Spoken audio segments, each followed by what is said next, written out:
doing fine 'cause you got me. I don't wanna break your little bubble, but you gotta wake up to reality. 'Cause I can see in your eyes, your head is full of dreams. Tears aren't proof of failure. You just gotta let them flow without judge. There's so many ways to be happy.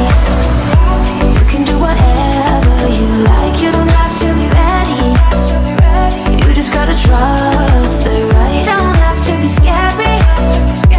You just gotta follow the light. You're able to be happy. You can do whatever you like.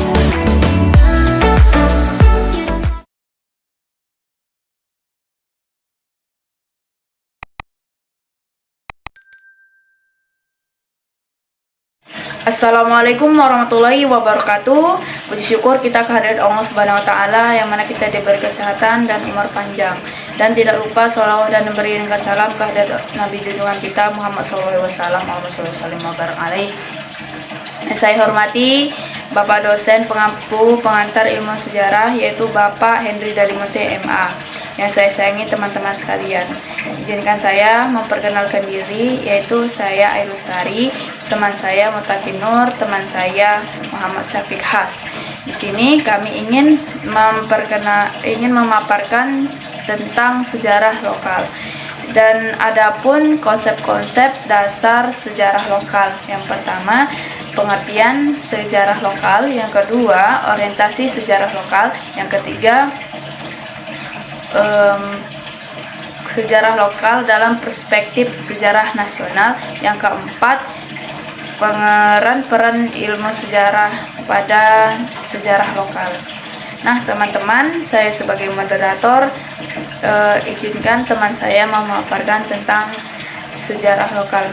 Kepada teman Muhammad Syafiq Has, kami persilahkan. Assalamualaikum warahmatullahi wabarakatuh.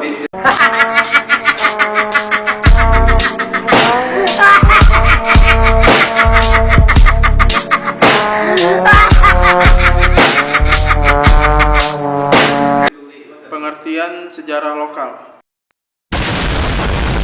Sejarah lokal bermakna sejarah dari suatu tempat, suatu lokasi yang batasannya itu ditentukan dari perjanjian tertentu yang diajukan oleh penulis atau peneliti sejarah.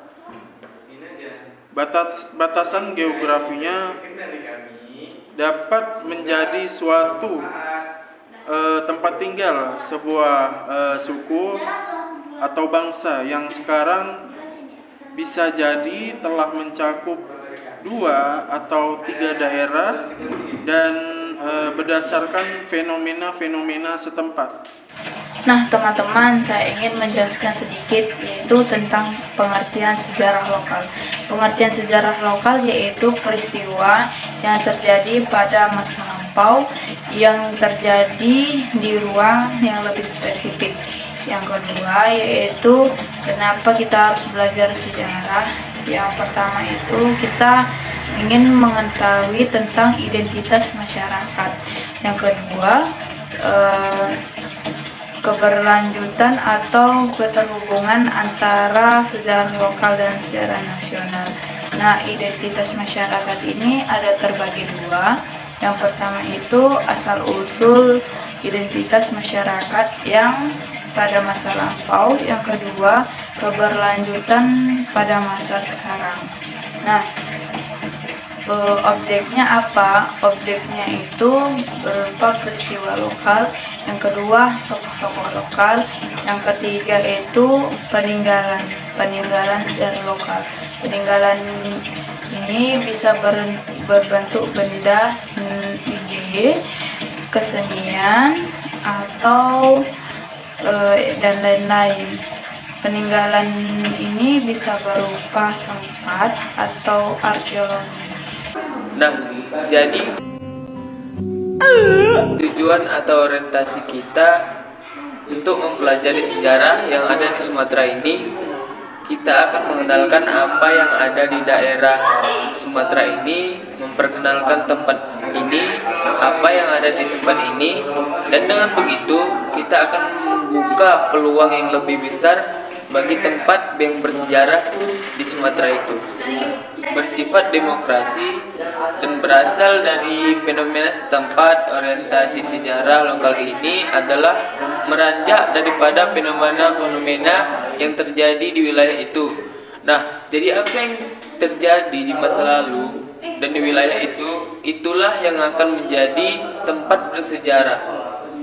Secara lokal, tentunya di setiap tempat itu mempunyai peristiwa atau fenomena-fenomena tersendiri, dan tidak sedikit fenomena-fenomena yang sangat menarik yang dapat kita ambil daripada berbagai kelompok atau berbagai daerah yang ada di Indonesia, terutama di Sumatera Utara. Kemudian yang ketiga adalah sejarah lokal itu bersifat independen. Bersifat independen dalam menentukan wilayah. Jadi, di mana wilayah yang menjadi stok daripada kajian yang itu bebas untuk ditentukan. Selagi daerah itu yang ingin kita kaji. Sejarah lokal dikaji secara intensif menghasilkan masyarakat yang heterogen dan lebih bermakna. Nah, kehadiran penelitian lokal, kehadiran penulisan sejarah lokal itu sangat berorientasi sekali lagi agar masyarakat di tempatnya itu hidup secara heterogen, lebih dari hidup secara bercampur baur, lebih maju. Sejarah lokal dalam perspektif sejarah nasional, sejarah lokal itu bisa dikatakan sebagai suatu bentuk penulisan sejarah dalam lingkup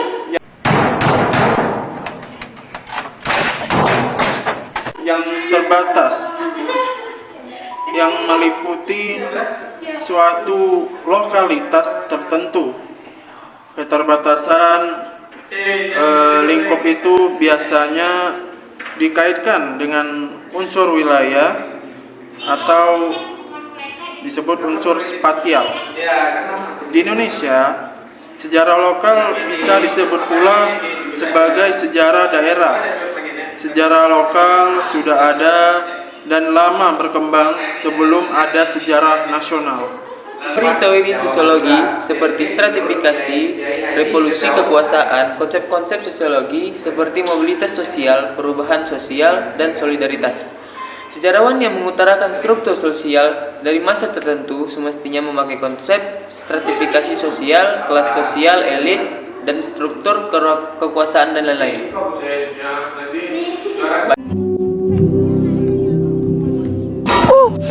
Lanjut, kita masuk kepada peran ilmu-ilmu sosial dalam sejarah lokal.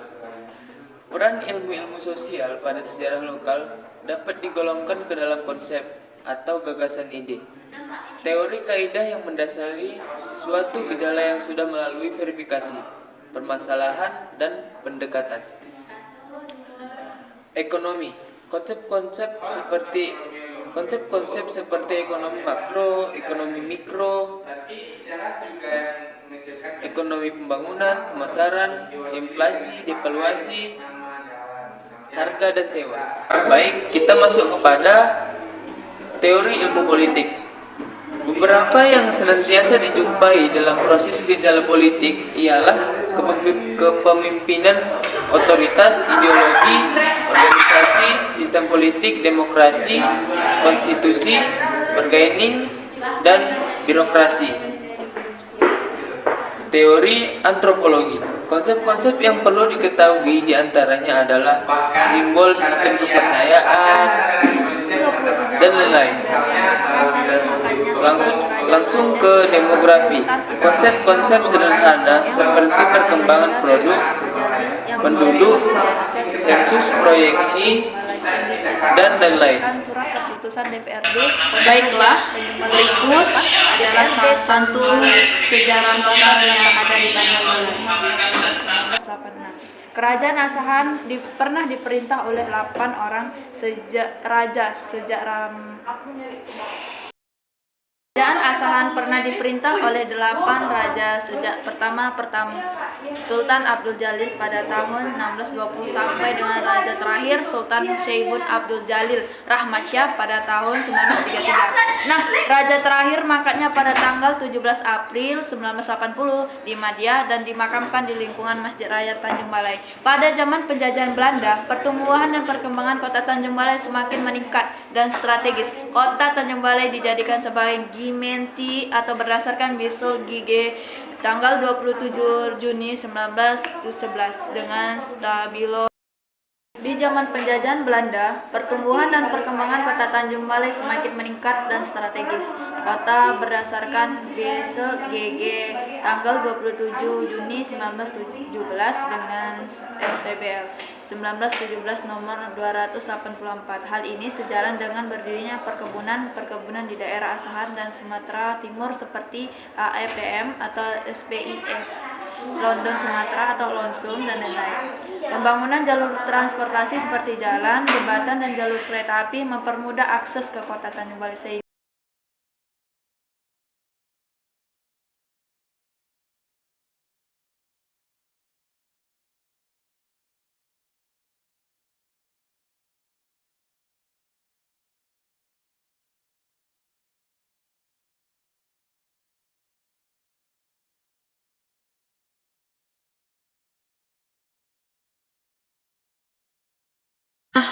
Kota Tanjung Balai adalah salah satu kota provinsi Sumatera Utara. Luas wilayahnya 60 km.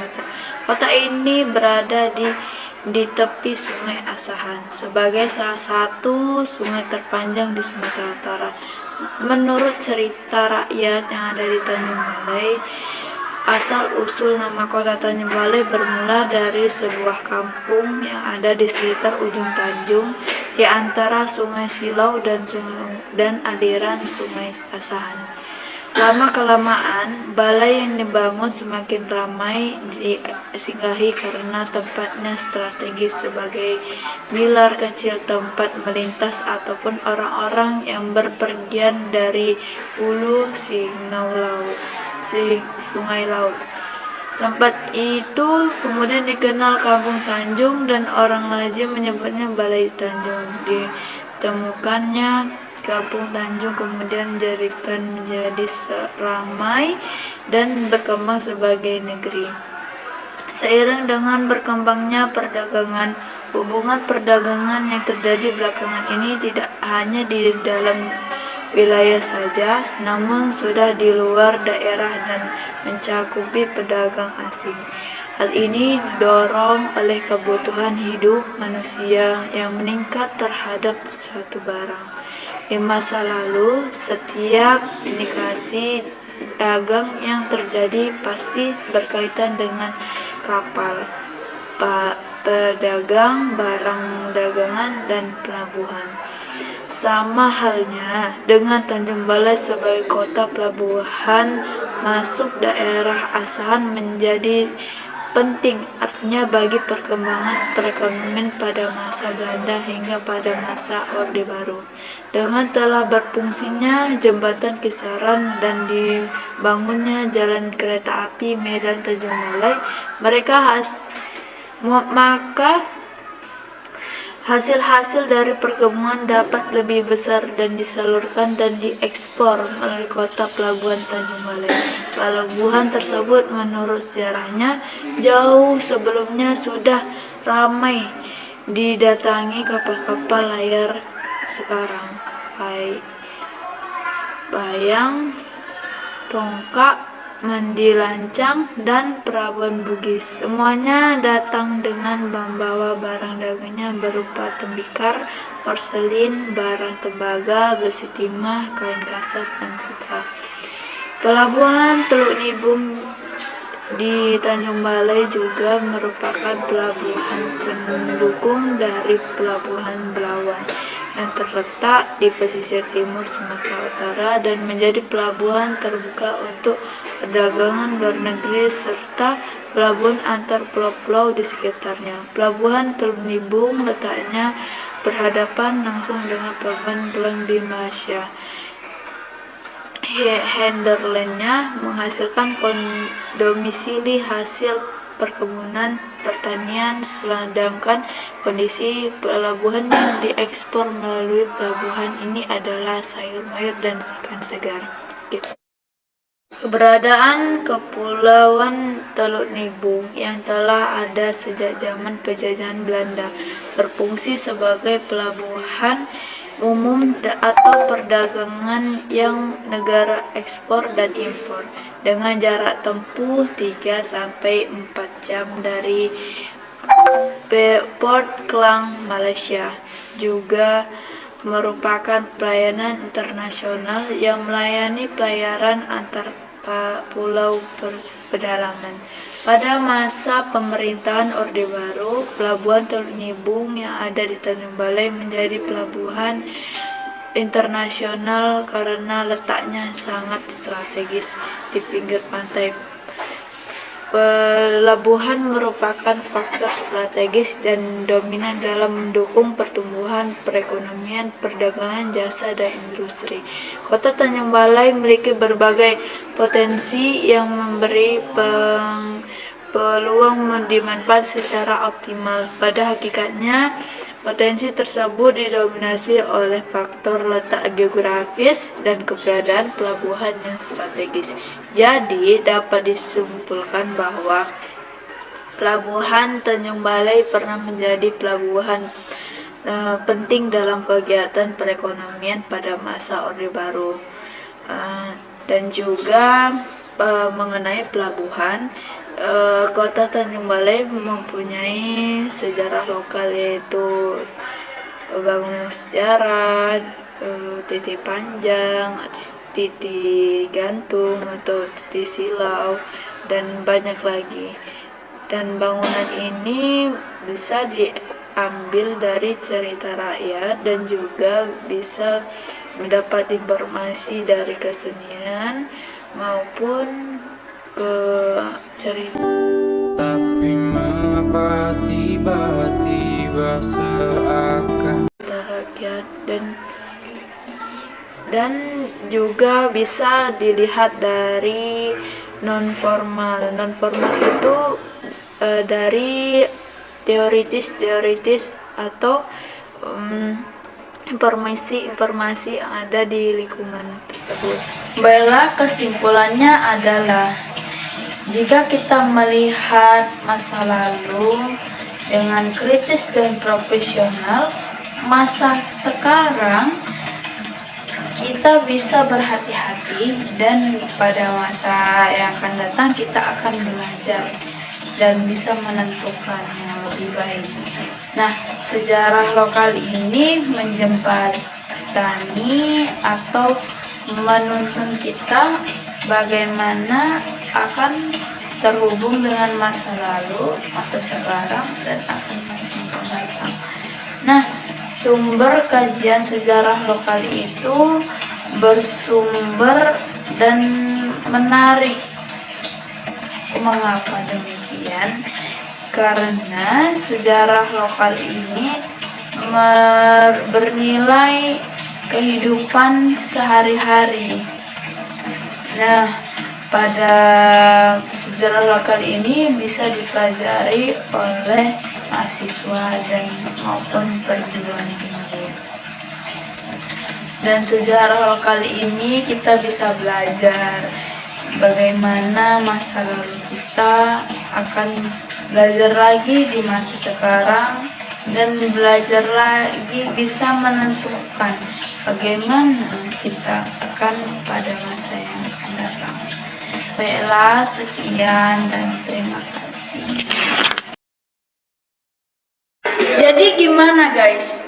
Menarik bukan mempelajari sejarah lokal yang ada di Indonesia, terutama yang di Tanjung Balai, yaitu sejarah bangunan bersejarah. Oke guys, saya Irustari. Saya Mutakin Nur. Saya Muhammad Syafiq Hasibuan. Terima kasih atas perhatiannya. Kami lebih dan kurang mohon maaf. Wassalamualaikum warahmatullahi wabarakatuh.